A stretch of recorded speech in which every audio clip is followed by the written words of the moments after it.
Hallelujah. आप सब लोगों को जय मसीह की। फिर एक बार प्रभु यीशु के नाम से आपके स्वागत करते हैं। प्रियो, आज विशेष रूप से प्रभु का वचन को लेकर आपके सामने आने के लिए प्रभु सुंदर एक अवसर दिया है। मैं प्रभु को धन्यवाद देता हूँ। आप सब लोग अच्छे हैं। मैं आशा करता हूँ, मैं प्रार्थना भी करता हूँ कि आप सब लोग अच्छे रहें और प्रभु के वचनों में हम आगे बढ़ेंगे। तो सबसे पहले आज का विषय है सुसमाचार ने क्या है, सुसमाचार को कैसे बताना। बहुत सारे लोग जो सवाल पूछते हैं, पास्टर जी सुसमाचार यानी क्या होता है, और बोलते हैं कि सुसमाचार को कैसे बताया जाता है। तो बहुत सारे जो लोग कंफ्यूजन है इस बात को लेकर के, तो आज हम वचनों के द्वारा सीखेंगे। तो सबसे पहले आइए हम अपने सरों को झुकाएंगे, प्रार्थना के साथ आज का वचन को शुरू करते हैं। सर्वशक्तिमान हमारे जीवित पिता, हम आपको धन्यवाद करते हैं। सचमुच प्रभु, आप हमसे बहुत प्यार करते हो। फिर एक बार आज का वचन को लेकर हम आपके हजूरी में आते हैं। वचन के द्वारा प्रभु जी हमें सिखाइए, समझाइए, और आज का वचन को जितने लोग सुनेंगे उनके जीवन में बहुत ऐसे आशीष भर दे। जो कंफ्यूजन है प्रभु जी, बहुत सारे जो लोग वचन को लेकर के, आज आपकी पवित्र आत्मा हमारे बीच में मध्यस्थ कार्य कीजिए, ताकि सीखने में, समझने में, और प्रभु आप हमें मदद और सहायता कीजिए। धन्यवाद करते हुए आज का वचन के द्वारा बहुत ऐसे लोग आशीष पाए। आप प्रभु आपका वचन को सुने, समझे, सच्चाई को जाने और आशीष पाए, ऐसी कृपा कीजिए। धन्यवाद देते हैं प्रभु यीशु के सामर्थ्य मीठे नाम से प्रार्थना करते, सुनिए और बड़े से ग्रहण कीजिए स्वर्गीय पिता, आमीन। हालेलुया। तो मेरे प्रियो, सुसमाचार यानी क्या है? सुसमाचार यानी क्या है, आज इसके बारे में हम सीखेंगे। और सुसमाचार को कैसे बताया जाता है, इसके बारे में हम सीखेंगे। तो आज हम वचन के द्वारा जो सीखेंगे कि मैं आपको एक वचन बताना चाहता हूं। तो सुसमाचार यानी क्या है, देखिएगा। रोमियो के पुस्तक 15 अध्याय 20 वचन में मैं पढ़ता हूं। पर मेरे मन की उमंग यह है कि जहां जहां मसीह का नाम नहीं लिया गया, वही सुसमाचार सुनाओ। ऐसा ना हो कि दूसरे की नींव पर घर बनाओ। हालेलुया। मतलब यहां पर लिखा हुआ वचनों में से हम जब देखते हैं तो पौलुस कहता है, मेरे मन की उमंग यहां है कि जहां जहां मसीह का नाम नहीं लिया गया, मतलब मसीह का नाम जहां जहां नहीं लिया गया, वहां पर मैं सुसमाचार सुनाऊं। इसका मतलब है यीशु मसीह के बारे में जहां लोग नहीं सुने, जो यीशु मसीह के बारे में जो लोग नहीं सुने, वहीं पर यीशु मसीह के बारे में बताना, वही है एक सुसमाचार। अब हम इस बात को लेकर फिर एक बार एक वचन को हम आपके सामने रखते हैं। वही रोमियो के पुस्तक, उसके 16वां अध्याय, उसके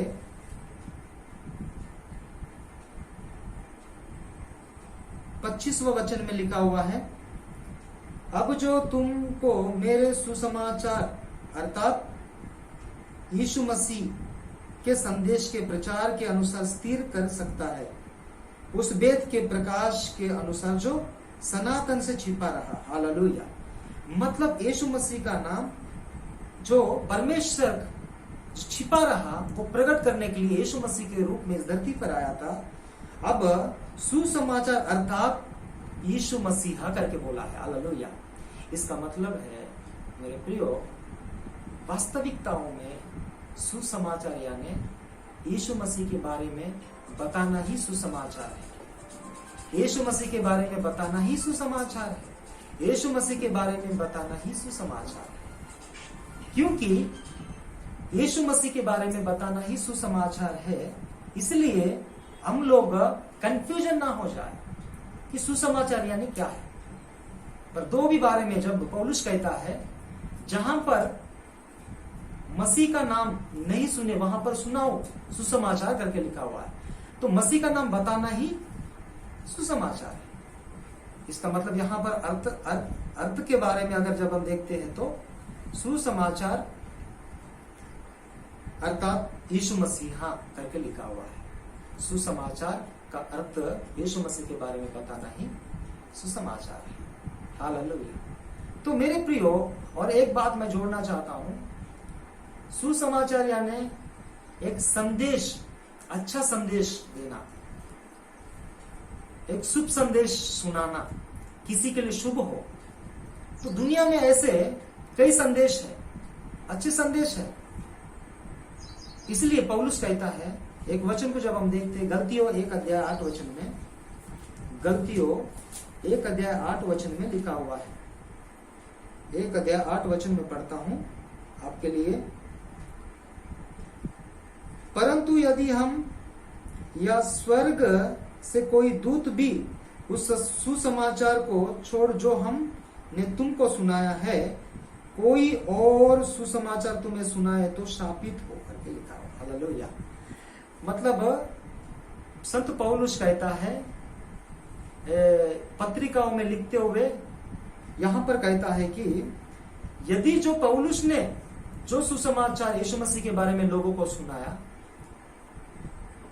और इसके बाद में वो कहता है वो लोगों को, यदि इस सुसमाचार को, यीशु मसीह का सुसमाचार को छोड़ करके यदि कोई स्वर्ग से भी अगर कोई दूत आकर के जो और कोई दूसरा सुसमाचार सुनाएंगे तो वो शापित है। मतलब सुसमाचार कई प्रकार की है। एक अच्छा समाचार बताना किसी व्यक्ति के लिए, तो वो भी एक प्रकार के सुसमाचार है। पर दुनिया में सबसे अच्छी सुसमाचार, एक उद्धार देने वाला समाचार, बस यीशु मसीह के बारे में बताना ही सुसमाचार है बाइबल के अनुसार। इसलिए हम लोगों को पता होना चाहिए कि, और हम कंफ्यूजन नहीं होना चाहिए, कोई और सुसमाचार नहीं, बल्कि पौलुस कहता है कोई अगर स्वर्ग से भी कोई यीशु मसीह को छोड़कर और कोई सुसमाचार सुनाएंगे तो वो शापित है करके बोल रहे हैं। इसलिए हम लोगों को और कोई सुसमाचार सुनाने की और सुनने की जरूरत नहीं है। उनमें उद्धार नहीं है, केवल यीशु मसीह में ही उद्धार है। क्योंकि यीशु मसीह कहता है मार्ग, सत्य और जीवन मैं हूं करके बोल रहे हैं। हालेलुया। इसलिए यीशु मसीह ही एकमात्र सच्चा परमेश्वर है। इसी के बारे में, यीशु मसीह के बारे में बताना ही सुसमाचार, राइट। मैं आपको बताना चाहता हूं, ये अभी हमने सुने हैं कि सुसमाचार यानी क्या है, इसके बारे में आपको समझ में आया होगा, मैं विश्वास करता हूं। पर अब आगे सुसमाचार कैसे, हालेलुया। तो मेरे प्रियो, यहां पर अब जब देखते हैं, हमने अभी तक जो सीखे थे सुसमाचार यानी क्या है। सुसमाचार यानी यीशु मसीह के बारे में बताना ही सुसमाचार है। पर आगे हम देखते हैं सुसमाचार कैसे बताना। आज बहुत सारे लोगों को जो सुसमाचार बताते जरूर है पर ठीक से नहीं बताते हैं, बहुत सारे लोग समझ नहीं पाते हैं। तो अच्छे से समझाना है सुसमाचार कैसे बताना, इसके बारे में हम सीखेंगे। क्या जरूरी है कि सुसमाचार सुनाना? हाँ, जरूरी है। देखो बाइबल में लिखा हुआ है, 1 कुरिन्थियों के 9 अध्याय 16 वचन में मैं पढ़ता हूँ, यदि मैं सुसमाचार सुनाऊं तो मेरे लिए कुछ घमंड की बात नहीं, क्योंकि यह तो मेरे लिए अवश्य है। यदि मैं सुसमाचार न सुनाऊं तो मुझ पर आए करके लिखा हुआ है। देखो, नहीं सुनाएंगे तो घमंड की बात नहीं है, सुनाना अवश्य है, कंपलसरी है सुनाना। केवल संत पौलुस की नहीं, हम सब लोगों को भी सुनाना जरूरी है। क्योंकि अगर नहीं सुनाएंगे तो हाय करके बोल रहे हैं। तो इसलिए मेरे प्रियो, अब प्रभु यीशु मसीह ने कहता है, जब देखो मरकुस रचित सुसमाचार, उसके हम अगर पढ़ेंगे 16 अध्याय उसके 15 वचन को मैं पढ़ता हूं। देखो यहाँ पर क्या लिखा हुआ है, और उसने उनसे कहा, तुम सारे जगत में जाकर सारी सृष्टि के लोगों को सुसमाचार प्रचार करो करके लिखा हुआ है। देखो आज हम सब लोग, हम हर जगह पर जाकर हर जाति समाज के लोगों को सुसमाचार सुनाना है। अब सुसमाचार कैसे सुना? सुसमाचार यानी हमने सीखे थे, क्योंकि सुसमाचार यानी प्रभु यीशु के बारे में बताना। अब इसके बारे में सीखे थे, पर अब कैसे बताना? अब यीशु मसीह के बारे में कैसे बताना, मैं आपको जल्दी से फटाफट 3 बातों को बताता हूं। सबसे पहले यीशु मसीह के बारे में क्या बताना, उनके जन्म के बारे में। क्यों जन्म के बारे में, ऐसा कौन सा ऐसा है? क्योंकि जन्म के बारे में, हमारा जन्म जो होना साधारण है। जब शादी विवाह हो जाता है, पति पत्नी जब शारीरिक संबंध हो जाता है तो बच्चे पैदा हो जाते हैं, ये सब हम देखते आ रहे हैं। पर यीशु मसीह का जन्म में अद्भुत है, हम आज उसके बारे में सीखेंगे, जन्म के बारे में, यीशु का जन्म के बारे में। और इसके बाद में हम यीशु मसीह क्यों कलवरी क्रूस पर अपना जीवन को दे दिया, ये भी बड़े एक अद्भुत है। इसके बाद में पुनरुत्थान कैसे हुआ, ये 3 चीजें हम अगर विस्तार रूप से किसी को बताना, और वो बताने से हम सुनना, जब हमारे जीवन में एक उद्धार आ जाती है, हम विश्वास कर सकते हैं, क्योंकि विश्वास करने से हमारा उद्धार होता। तो ये सब लोगों को सुनाने की जरूरत है। बहुत सारे लोग इस फीलिंग में है कि हमारा उद्धार, मोक्ष कैसा होगा, जन्नत कैसे जाएंगे। तो इसी के लिए बहुत सारे जो लोग आज खोज कर रहे हैं परमेश्वर की, पर उनको नहीं पता है। आज आपको और मुझको, हम सब लोगों को जो जाके बताना जरूरी है, यीशु मसीह के बारे में सुसमाचार बताना है। हालेलुया। तो इसलिए हम सबसे पहले देखते हैं कि यीशु मसीह का जन्म के बारे में। यीशु मसीह के जन्म के बारे में इसलिए हमको बताना है क्योंकि जब कुंवारी मरियम, जब उनकी शादी विवाह नहीं हुआ, कुंवारी थी, उसी समय में बिना पुरुष के द्वारा यीशु मसीह को जन्म देती है। वो कैसे? अगर बाइबल में हम देखें तो वहां पर लिखा हुआ है, लूका रचित सुसमाचार उसके 1 अध्याय से अगर हम पढ़ते हैं, अध्याय लूका के जो पुस्तक है, जिसमें से 1 अध्याय हम निकाल के पढ़ेंगे, वहां पर लिखा हुआ है,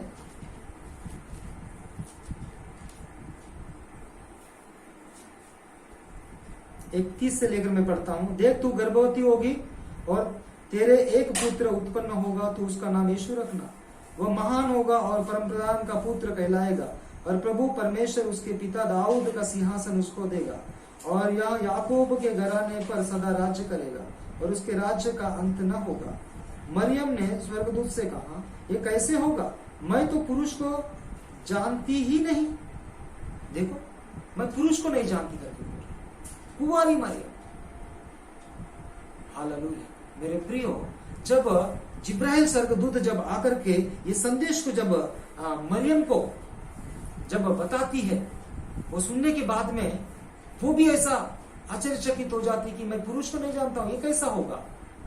पर जो स्वर्गदूत आगे में बताता है कि 35 वचन में, स्वर्गदूत ने उसको उत्तर दिया, पवित्र आत्मा तुझ पर उतरेगा और परम प्रधान की सामर्थ्य तुझ पर छाया करेगी, इसलिए वह पवित्र जो उत्पन्न होने वाला है परमेश्वर का पुत्र कहलाएगा। हालेलुया।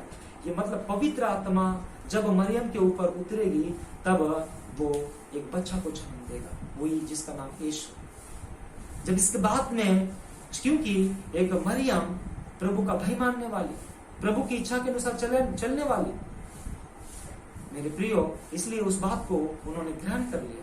ठीक है, प्रभु की इच्छा। तो तभी उस समय में परमेश्वर की आत्मा उनके ऊपर में छा गई, सामर्थ्य से भर गए, उस समय में गर्भधारण हो गया।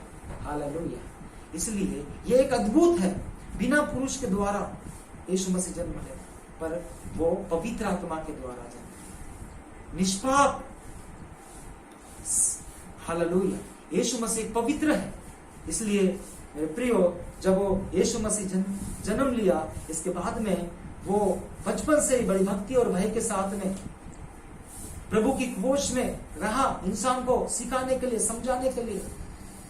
12 वर्ष के बाद में ही बड़े बड़े पंडित लोगों के पास में जाकर के जो परमेश्वर, सनातन परमेश्वर की चर्चा करने लगा, तो सब लोग पंडित चकित हुए उनके बातों को सुन करके। इस तरह यीशु मसीह 30 वर्ष का जब हुआ, उन्होंने यूहन्ना बपतिस्मा देने वाले के पास जाकर बपतिस्मा लेकर, उन्होंने जाकर जंगल में 40 दिन उपवास रह के प्रार्थना किया, प्रभु का सामर्थ्य पा लिया, जब शैतान भी आकर के उनको अनेक प्रकार की परीक्षाएं की, पर प्रभु यीशु मसीह जो विश्वास के साथ बने रहा, और जब 40 दिन पूरा उपवास होने के बाद में जब सामर्थ्य को पाकर उन्होंने जाके बड़े बड़े अद्भुत कार्य करने लगा।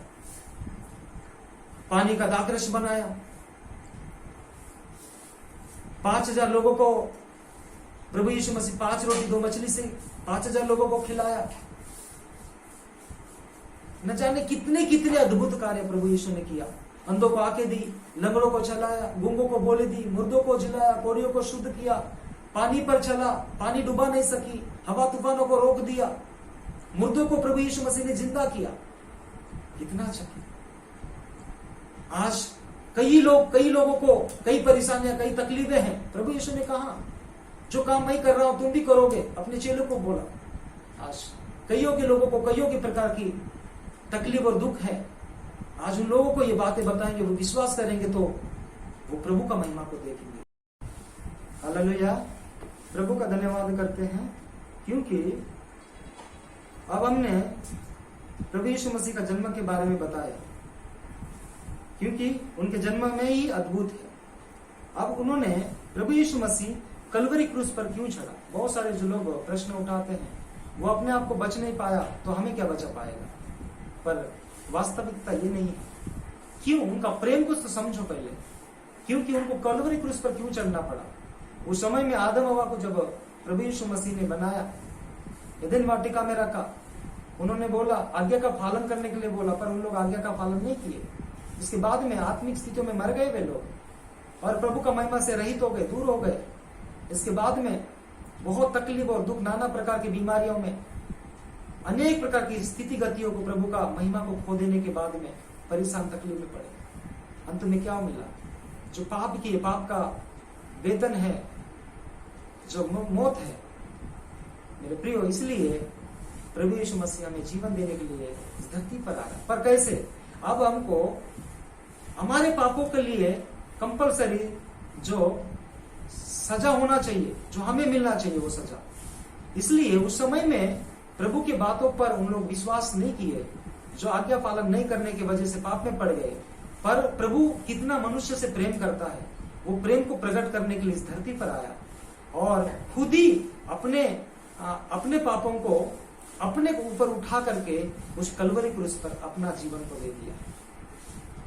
और बाइबल में लिखा हुआ है, हम पढ़ते हैं पहला पत्रस उसके 2 अध्याय 24 वचन में, वह आप ही हमारे पापों को अपने देह पर लिए हुए क्रूस पर चढ़ गया, जिसने हम पापों के लिए मरकर धार्मिकता के लिए जीवन बिताए, उसी के मार खाने से तुम छंगे हुए।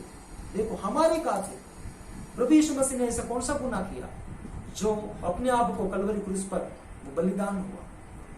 हमने बलिदान किए, खुद ही उन्होंने बोला था ऐसा करना जरूरी है। तो मेरे प्रियो, आज इससे यही पता चलता कि प्रभु आपसे कितना प्यार करता है, यीशु आपसे कितना प्यार करता है। आपके दंड जो आपको मिलना चाहिए था, वो खुद अपने ऊपर उठा करके उस कलवरी क्रूस पर अपना जीवन को दे दिया। मेरे प्रियो, इसीलिए ये भी एक बड़ा अद्भुत है। आज इंसान को एक डर है, पाप तो किया, अब पाप का सजा क्या है? मौत है। अब इंसान को कई प्रकार की मौत आ जाएगा, तो एक डर, मौत बोलेंगे तो सबको डर लगता है। पर मेरा प्रभु यीशु मसीह उस मौत को अपने ऊपर ले लिया और वो भय को खत्म कर दिया। इसलिए बाइबल में लिखा हुआ है, यूहन्ना रचित सुसमाचार उसके 11वां अध्याय 25 वचन में लिखा हुआ है, पुनरुत्थान और जीवन नहीं, जो मुझ पर विश्वास करेगा वो कभी नहीं मरेगा। आप मौत समझ रहे हैं, यही मौत, ये जो पहली एक बार मौत आता, वो मौत आपको कुछ नहीं करेगा, जो प्रभु यीशु मसीह को कुछ नहीं किया। पर एक और मौत है, दूसरी मौत है बाइबल में। वो कौन सी है? वो ये नरक है। हालेलुया। वो नरक खतरनाक है, बहुत खतरनाक जगह है, हमेशा हमेशा के लिए वहां पे जाना है। मेरे प्रियो, प्रभु नहीं चाहता अपना हम शक्ल अपने जैसा बनाकर, स्वरूप में बनाकर हम लोगों को उस नरक में भेज दिया जाए। वो हमारे लिए नहीं बनाया, शैतान के लिए, उसके सेना के लिए बनाया है। आज शैतान हर एक इंसान को बुरी आदतों में, पाप में डाल करके और सब लोगों को उस जगह पर ले जा रहे हैं। तो मेरा प्रभु आपको बचाने के लिए ही अपना जीवन को दे दिया, उस मौत का बंधन को, उस मौत का डर को दूर कर दिया। इसलिए अब हमको यीशु मसीह पर अगर इस बात को बताएंगे लोगों को, यीशु मसीह क्यों कलवरी क्रूस पर अपना जीवन को दे दिया, क्योंकि हमारे गुनाहों के लिए, हमारे अधर्मों के लिए, हमारे पापों के लिए उसको देना पड़ा। नहीं तो हमें जीवन नहीं मिलता, पापों की क्षमा नहीं मिलती, केवल यीशु मसीह के द्वारा ही पापों की क्षमा है। इसलिए हमको कलवरी क्रूस पर अपना जीवन को देना पड़ा है। यह है अद्भुत। अब तीसरी बात जब हम करते हैं तो यीशु मसीह पुनरुत्थान हुआ। आज इंसान देखो, एक बार जब इंसान जन्म लेता है, दोबारा क्या होता है? मर जाता है। इसके बाद में कुछ नहीं है। पर मेरे प्रियो, जब यीशु मसीह जन्म भी लिया, कलवरी क्रूस पर अपना जीवन को भी दे दिया, पर उन्होंने बोला था मैं सब लोगों के लिए मर जाऊंगा, फिर 3 दिन के बाद मैं जिंदा हो जाऊंगा। यीशु मसीह फिर से मृतक में से फिर से जिंदा हुआ। हालेलुया। इसलिए हम लोगों को ये बात साबित करता है, बाइबल बताता है, जब यीशु मसीह जिंदा होने के बाद में 40 दिन तक धरती पर रहा और 500 लोगों से अधिक लोग देखे करके, पहला कुरिन्थियों उसके 15 अध्याय 3 से लेकर अगर 6 वचन तक पढ़ेंगे तो वहां पर मिलेंगे। तो मेरे प्रियो, इसलिए अब यीशु मसीह जो मृत्यु में से जिंदा हुआ, जब जिंदा होने के बाद में ये अद्भुत है, आश्चर्य है। यीशु मसीह जब इस धरती पर था, उस समय में मरे लोगों को भी जिंदा किया, पर वो लोग भी फिर से मर गए, फिर जीवित नहीं हुए अभी। पर यीशु मसीह जब मौत को हरा लिया, फिर से जिंदा हो गया और देखते देखते देखते स्वर्ग चले गया और बोला है मैं फिर आ जाऊंगा, तुम लोगों को ले जाऊंगा, मैं जहां रहूंगा वहां तुम लोग रहोगे करके प्रभु ने हजारों हजारों वर्ष हमारे लिए प्रभु ने रखा है। जो अनंतकालिक जीवन जिसको बोलते हैं, वही मोक्ष है, वही जन्नत है, वही अनंतकालिक जीवन स्वर्ग है। हम सबको वहां पे जाने के लिए प्रभु ने मार्ग बताया है। आज मेरे प्रियो, आज सभी लोगों को जरूरत है। ये सुसमाचार अगर नहीं सुनेंगे लोग तो नरक में चले जाएंगे। अगर नहीं सुनाएंगे तो भी वो कैसे प्रभु को समझ पाएंगे, यीशु मसीह को कैसे समझ पाएंगे। इसलिए बाइबल में लिखा हुआ है, आखिरी एक वचन को हम पढ़ते हैं, रोमियो 10 अध्याय उसके 17 वचन को जब मैं पढ़ता हूं, वहां पर एक बात लिखा हुआ है, आत्मविश्वास सुनने से और सुनना मसीह के वचन से होता है। देखो, मसीह के वचन, वचन ही कौन है?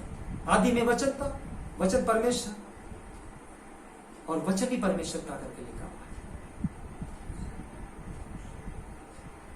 आदि में वचन था, वचन परमेश्वर है और वचन ही परमेश्वर है। हालेलुया। यूहन्ना 1 अध्याय में 1 वचन में लिखा हुआ है, ये वचन ही परमेश्वर है, देहधारी रूप बनकर इस धरती पर आया। अब इसलिए हम लोगों को केवल प्रभु का सुसमाचार को लोगों तक सुनाना है, हर जाति समाज के लोगों को सुनाना है, वो छोटा हो बड़ा हो, सभी लोगों को जरूरत है यीशु मसीह का वचन को सुनाने की, यीशु मसीह का सुसमाचार को सुनाने की। जो लोग सुने हैं वो विश्वास किए, अब जाकर के उनको, और बाकी जो लोग नहीं सुने उनको सुनाना है, और जो लोग सुने हैं वो लोग विश्वास करना है। और विश्वास करेंगे तो अनंतकालिक जीवन, जो प्रभु का महिमा को हमने खो दिए थे, अगर बाइबल बताती है, अगर हम अभी विश्वास करेंगे तो। हालेलुया। प्रभु का धन्यवाद करते हैं। मेरे प्रियो, अब हमने आज का जो विषय था सुसमाचार यानी क्या है, इसके बारे में हमने सीखे हैं। अब सुसमाचार लोगों को कैसे बताना है, हाँ, कैसे बताना है। यीशु सुसमाचार यानी क्या है? सुसमाचार यानी यीशु मसीह के बारे में बताना ही सुसमाचार है। अब यीशु मसीह के बारे में कैसे बताएंगे?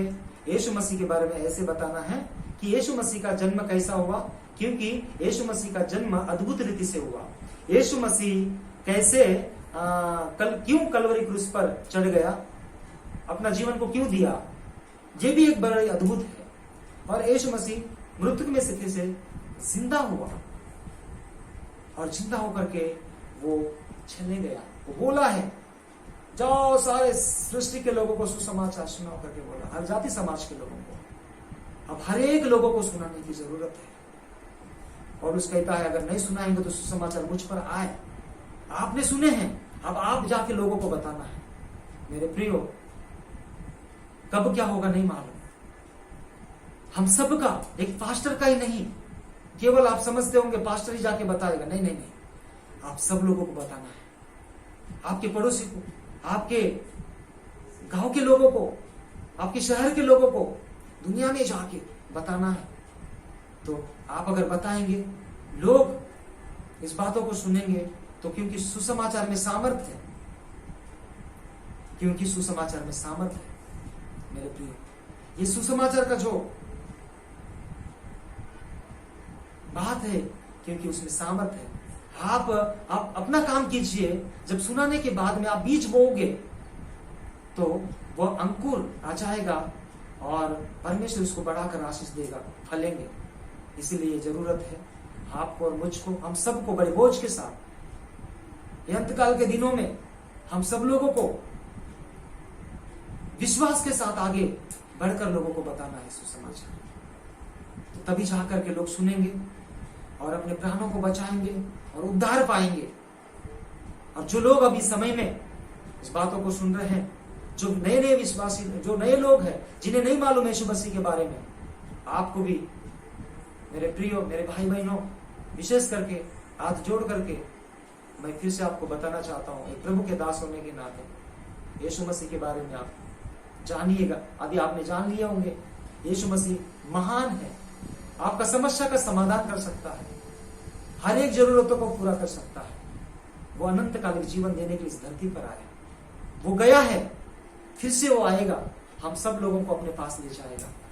इसलिए आप तैयार हो जाइए। आप इस बात को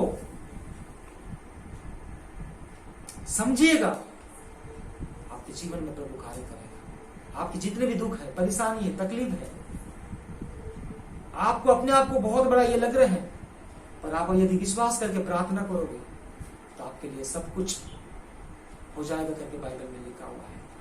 मेरे प्रियो, इसलिए विश्वास के साथ आप जाके लोगों को बताइए। और जो लोग नए लोग हैं सुनेंगे तो प्रभु उनके जीवन में कार्य करेगा। इस समय में मेरे प्रियो, आपको समझ में आ गया होगा सुसमाचार ने क्या है, सुसमाचार को कैसे बताना है, तो आपने अच्छे से समझ लिए होंगे। तो इसलिए प्रभु आपसे सीधा सीधा बात किया सुसमाचार के माध्यम से। आप विश्वास कीजिएगा, प्रभु आपको आपकी हर एक जरूरतों को पूरा करेगा, आपका उद्धार हो जाएगा, आप अनंत काल के जीवन के वारिस हो जाएंगे। प्रभु आप सब लोगों को आशीष करें। आमीन। मैं आपके लिए छोटी सी प्रार्थना करता हूँ। आपका परेशानी कुछ भी हो सके, आपका परेशानी बीमार से हो, चाहे परिवार में, चाहे और कोई वासना में आप शैतान के बंधन में हो, तो सारी चीजों से आजाद पाओगे। आप विश्वास कीजिए, मैं आपके लिए प्रार्थना करता हूँ। सर्वशक्तिमान जीवित पिता, हम आपको धन्यवाद करते स्वामी, आपका वचन के द्वारा हम सब लोगों को इंकरेज करते हैं। आपका वचन के द्वारा हमें विश्वास जग जाती है। खुदावंत, आज का वचन के द्वारा जो आपने हमें सिखाया, जितने लोग इस वचन को सुने हैं उनके जीवन में तो कार्य कीजिए, अद्भुत रीति से कार्य कीजिए। खुदा, वे लोग जो अभी तक जो विश्वास नहीं किए, वे लोग सबसे पहले आपके बारे में सुने हैं प्रभु, उनका जिंदगी को बदलाइए, उनका समस्या का समाधान कीजिए। नाना प्रकार की बीमारियों में होंगे, कोई शुगर से, हार्ट्स की प्रॉब्लम से, और कोई प्रभु अलग अलग प्रकार की बीमारियों से, कैंसर से, सारे लोगों को प्रभु चंगाई दीजिए। ये मेरे पिता, उनकी हर एक जरूरतों को पूर्ति कीजिए। खुदावंत, इसी तरह शैतान के बंधन से आजाद कीजिए, आपके नाम को विश्वास करके उद्धार पाए, ऐसी कृपा करें। धन्यवाद करते हैं। इसी तरह मैं प्रार्थना करता हूं, जो आप विश्वास किए, जो उनका उद्धार हो गया, वे लोग भी प्रभु, जो लोगों को अभी सुसमाचार के बारे में नहीं मालूम, आज वे लोग भी इस वचन को सुनने के बाद में सुसमाचार सुनाए और लोगों को प्रभु जी, ये मेरे पिता, इसके आशीष भी आप उन बच्चों को दीजिए। मेरे खुदावंत, हम धन्यवाद करते हैं आगे का सारा समय और वक्त को हम आपके हाथों में सौंप देते हैं। आपका वचन के द्वारा हम सबको आशीष कीजिए। धन्यवाद देते हो हमारे उद्धारकर्ता प्रभु यीशु के सामर्थ्य मीठे नाम से प्रार्थना करते सुनिए और बड़ी दया से ग्रहण कीजिए स्वर्गीय पिता। आमीन आमीन।